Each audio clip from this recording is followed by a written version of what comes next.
Assalamualaikum semua. Macam biasa, kalau kita pergi buat umrah, kita buat haji, kita pergi Mekah. Dah tentu kita akan cari air zam-zam.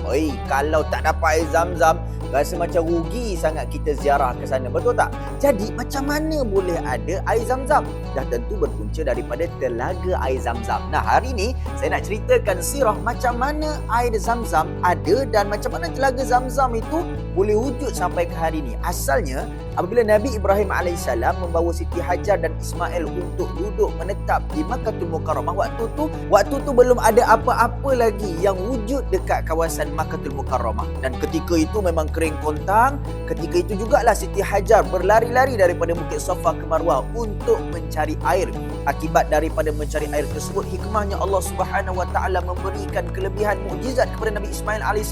Apabila dia menghentak-hentak kakinya dekat kawasan Kaabah, maka terpancarlah mata air dan dikorek-korek jadilah telaga Zam-Zam. Maka selepas daripada itu ada satu kaum namanya kaum Jurhum. Dia datang di sana, dia tengok ada air, dia nak menetap dan tinggal di sana.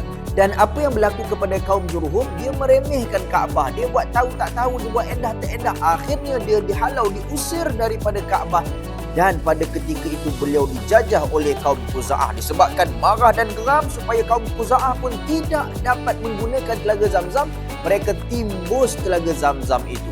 Dan hari makin berganti hari, tahun berganti tahun, sampailah satu ketika apabila Abdul Muttalib datuk kepada Rasulullah SAW bermimpi supaya untuk menggali dan mewujudkan telaga Zam-Zam.